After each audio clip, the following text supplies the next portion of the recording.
السلام علیکم ناظرین، امید کرتا ہوں آپ تمام لوگ خیر و عافیت سے ہوں گے۔ ہمارا آج کا ٹاپک صدیقۃ الکبریٰ حضرت سیدہ خدیجہ رضی اللہ تعالیٰ عنہا۔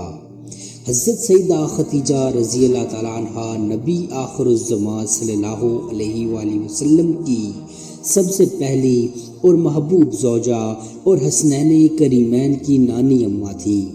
ان کے بارے میں حضور نبی کریم صلی اللہ علیہ وآلہ وسلم نے ارشاد فرمایا کہ اللہ کی قسم مجھے خدیجہ سے اچھی بیوی نہیں ملی۔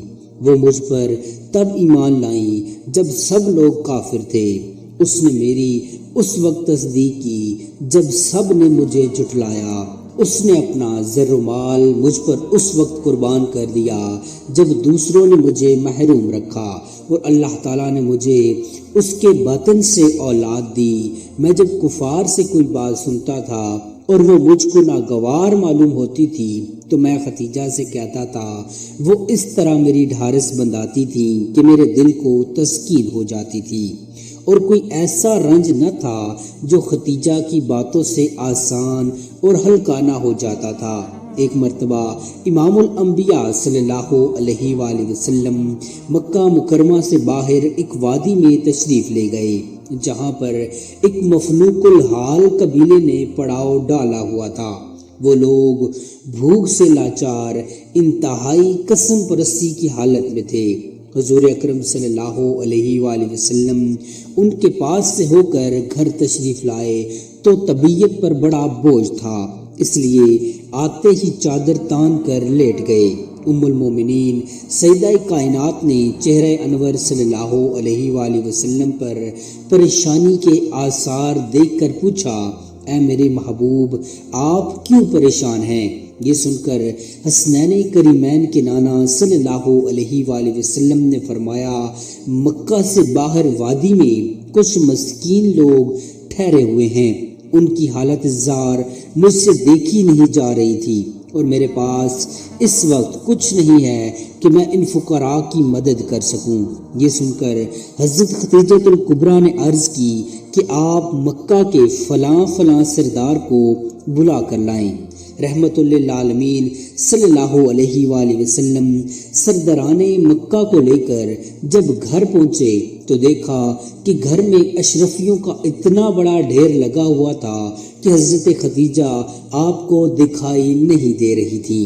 حضرت خدیجہ الکبریٰ نے ان سرداروں کو خطاب کرتے ہوئے فرمایا کہ تم سب گواہ رہنا کہ میں نے اپنا یہ سارا مال حضرت محمد صلی اللہ علیہ وآلہ وسلم کو ہدیہ کر دیا، اب وہ اس کو جہاں چاہیں خرچ کریں۔ غار حرا میں پہلی وحی کے نزول کے بعد، مالک آسمانی کی پہلی ملاقات کے بعد آپ صلی اللہ علیہ وآلہ وسلم پر بہت گھبراہٹ اور بے چینی تھی۔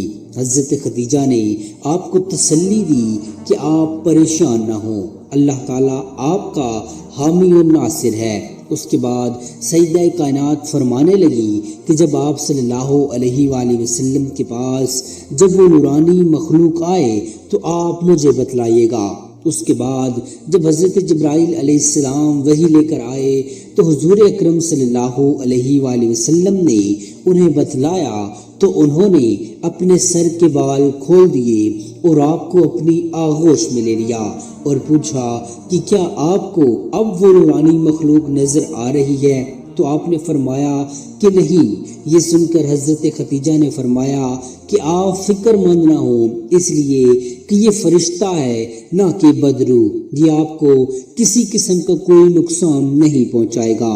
حضور نبی کریم صلی اللہ علیہ وآلہ وسلم سے پوچھا گیا کہ کون سی عورت بہتر ہے؟ آپ نے فرمایا وہ عورت کہ جب خاوند اسے دیکھے تو وہ اسے خوش کر دے، اور جب اسے کوئی حکم دے تو وہ اس کی اطاعت کرے، اپنے نفس اور مال میں اس کی مخالفت نہ کرے جسے وہ ناپسند کرتا ہو۔ ایک موقع پر حضور صلی اللہ علیہ وآلہ وسلم نے یوں دعا فرمائی کہ اے اللہ، میں تجھ سے ایسی عورت کے بارے میں پناہ چاہتا ہوں جو مجھے بڑھاپے کی عمر سے پہلے ہی بوڑھا کر دے۔ ان حدیث مبارکہ کے تناظر میں نبی کریم صلی اللہ علیہ وآلہ وسلم نے ایک مثالی بیوی کی وہ صفات بیان کی ہیں کہ جس کے ہوتے ہوئے رشتہ ازدواج راحت و سکون کے بندھن میں بن سکتا ہے۔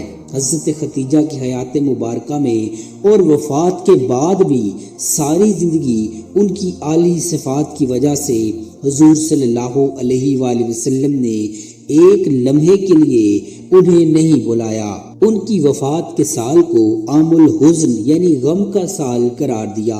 ان کی وفات کے بعد آپ ان کی سہیلیوں اور عزیز و اقارب کی ہاں تحائف بھجواتے۔ اگر کوئی بکری ذبح کرتے تو سب سے پہلے اپنی زوجہ اول حضرت خدیجہ کے رشتہ داروں اور سہیلیوں کے ہاں اس کا گوشت بھیجتے۔ آپ صلی اللہ علیہ وآلہ وسلم اپنی ازواج مطہرات کی مجلس میں حضرت خدیجہ کے عمدہ خصائل و عادات کا تذکرہ بڑے جذباتی انداز میں کرتے۔